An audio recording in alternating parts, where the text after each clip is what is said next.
Welcome बच्चों। आज हम बीएससी पार्ट 1 ऑनर्स में हाइड्रोजन बॉन्डिंग के बारे में पढ़ेंगे। हाइड्रोजन बॉन्डिंग क्या होती है और हाइड्रोजन बॉन्ड कितने प्रकार के होते हैं। Types of hydrogen bond. हमने अभी तक कई तरह के बॉन्ड पढ़े जिनमें कई तरह के प्रबल रासायनिक बंध जैसे आयनिक बंध, सहसंयोजक बंध, धात्विक बंध आदि हमने पढ़ा। कुछ बॉन्ड ऐसे होते हैं जो दुर्बल अन्योन्य क्रियाओं या वीक इंटरेक्शन के अंतर्गत आते हैं, जैसे हाइड्रोजन बंध और वान डेर वाल फोर्स।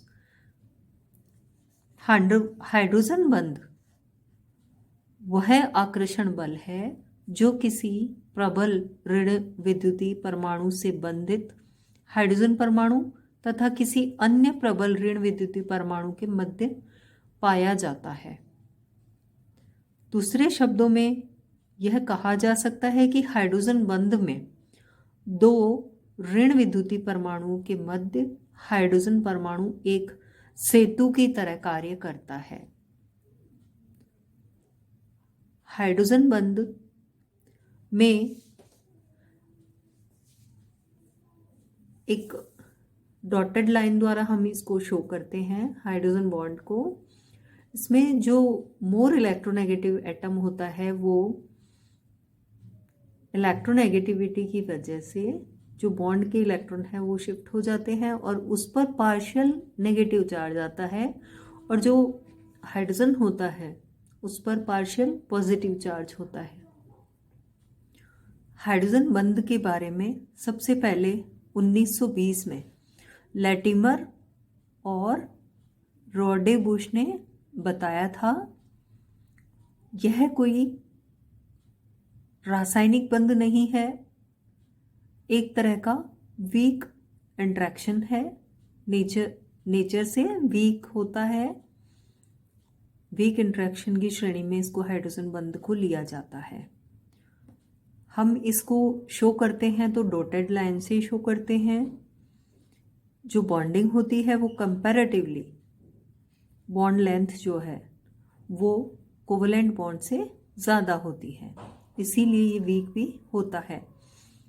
कोवेलेंट बॉन्ड की बंध ऊर्जा जो है वो 100 किलोजूल पर मोल के लगभग होती है, और हम हाइड्रोजन बंध की अगर बात करें तो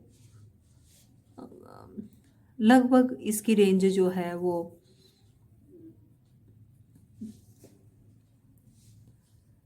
20 से 40 या हम कहें कि 10 किलोजूल पर मोल के आसपास होती है। लमसम बात कर रहे हैं। इसके बाद वान डेर वाल फोर्स है, उसका बहुत ही कम वैल्यू होती है, लेकिन हाइड्रोजन बंध जो है वो कोवेलेंट बॉन्ड से तो वीक होता है और वान डेर वाल से स्ट्रॉन्ग होता है। अब हम ज़्यादातर इसमें जो है वो सामान्यतः हाइड्रोजन बंध केवल अत्यधिक ऋण विद्युतीय परमाणु जैसे FON के साथ बनता है। अब हम बात करते हैं कि हाइड्रोजन बंध कितने प्रकार का होता है। हम हाइड्रोजन बंध 3 तरह का होता है। एक तो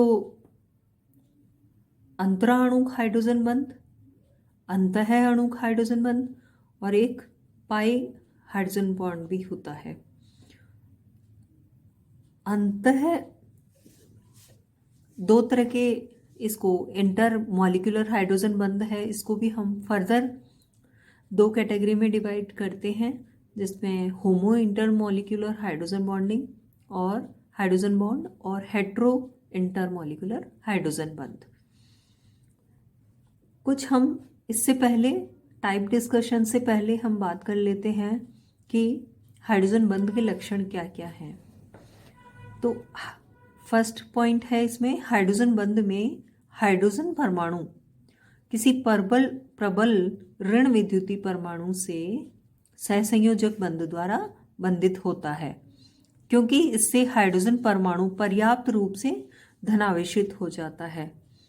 दूसरी बात ये कि जो ऋण विद्युतीय तत्व हाइड्रोजन बंध बनाता है उसके पास कम से कम एक लोन पेयर ऑफ इलेक्ट्रॉन होता है।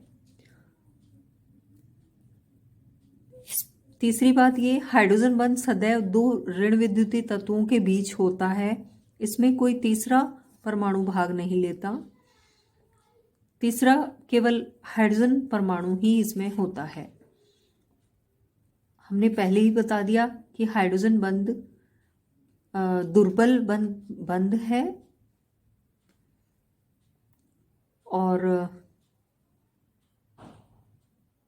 हाइड्रोजन बंध से बंधित परमाणु की विद्युत ऋणता जितनी अधिक होगी बंध उतना ही प्रबल होता है। यही कारण है कि नाइट्रोजन से ऑक्सीजन और ऑक्सीजन से फ्लोरीन तक जाने पर इलेक्ट्रोनेगेटिविटी का मान बढ़ता है।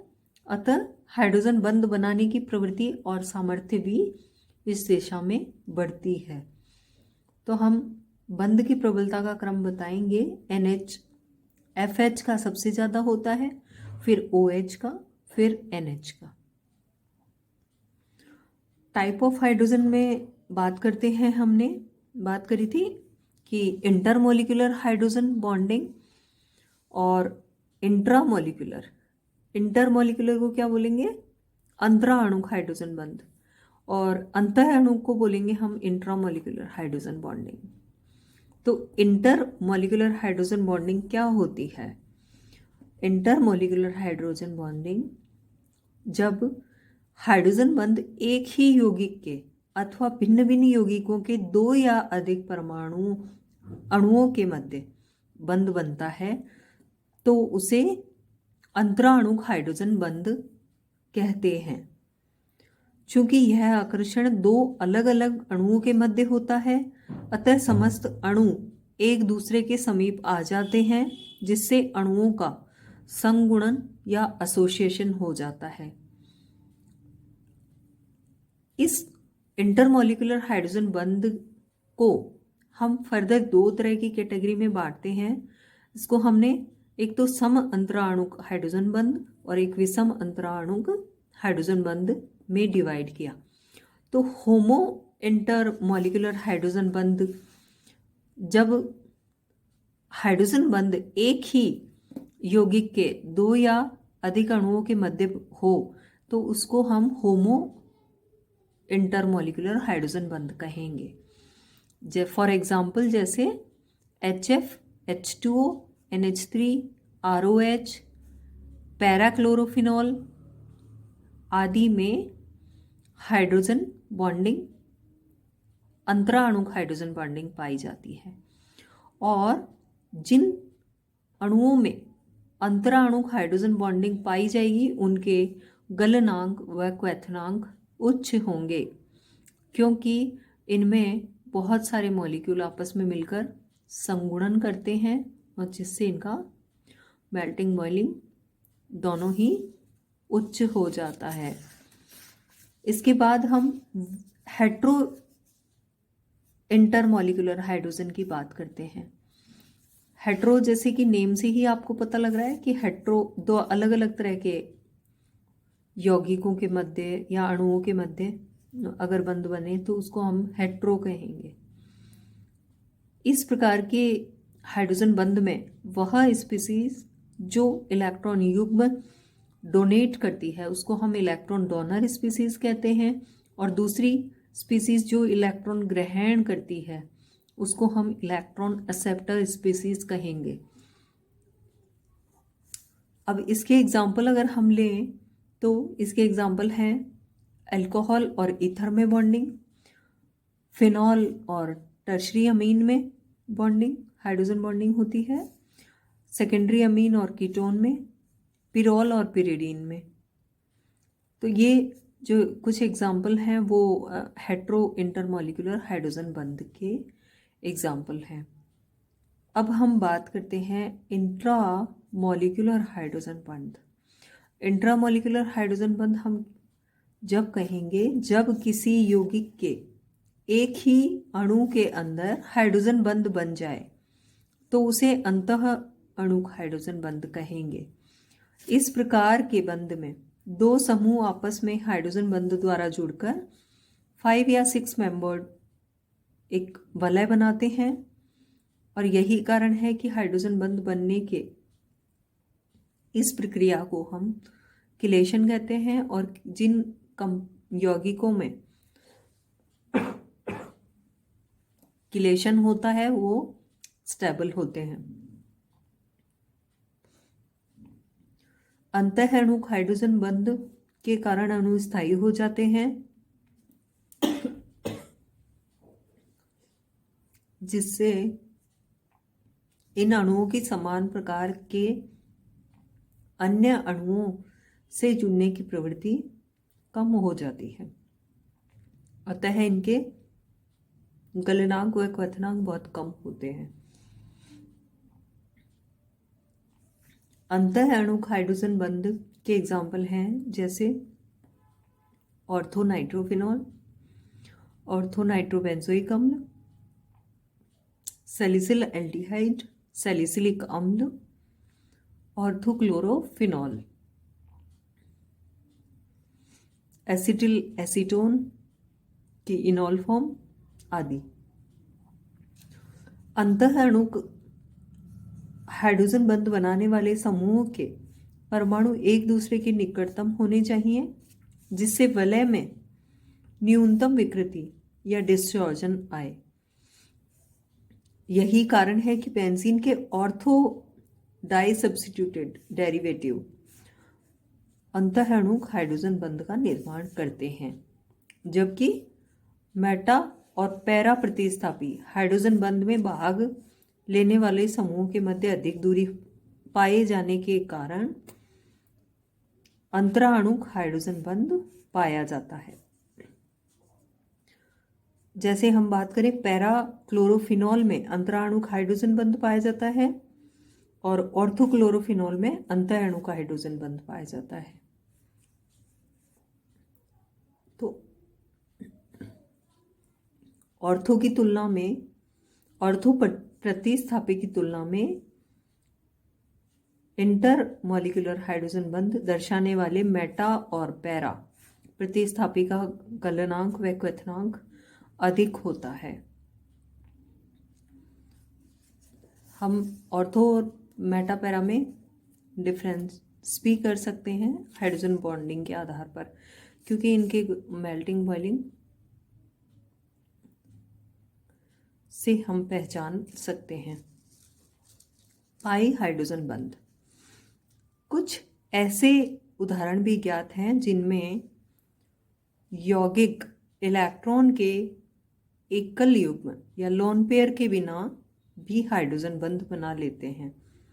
यहाँ बंध निर्माण के लिए वह अपने पाई बंध में स्थित इलेक्ट्रॉन युग्म का प्रयोग करते हैं। अतः ओलिफिन या एरोमेटिक पदार्थों के पाई इलेक्ट्रॉन हाइड्रोजन बंध में प्रोटॉन ग्राही या इलेक्ट्रॉन दाता के रूप में कार्य करते हैं। ऐसे हाइड्रोजन बंध को पाई हाइड्रोजन बंध कहते हैं।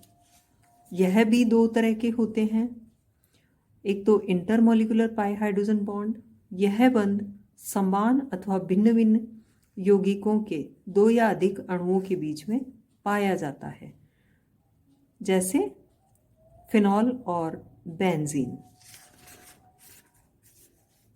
अंतःअणुक हाइड्रोजन बंध, पाई हाइड्रोजन बंध, यह बंध एक ही अणु के समूह के मध्य पाया जाता है, जैसे ऑर्थोफेनिल फिनॉल में अंतःअणुक पाई हाइड्रोजन बंध पाया जाता है। हम ये देखते हैं कि हाइड्रोजन बंध वीक इंटरेक्शन है, लेकिन इससे अणुओं के भौतिक गुणों पर प्रभाव पड़ता है, जैसे फिजिकल स्टेट पर पड़ता है, मेल्टिंग एंड बॉइलिंग पॉइंट पर इफेक्ट पड़ता है, विलयता पे भी फर्क पड़ता है, तो विस्कोसिटी पे पड़ता है, मॉलिक्यूलर वेट, एसिडिक स्ट्रेंथ, कई चीज़ें हम देखेंगे कि जिस पर हाइड्रोजन बंध का प्रभाव पड़ता है। हम इसको नेक्स्ट वीडियो में डिस्कस करेंगे। Thank you.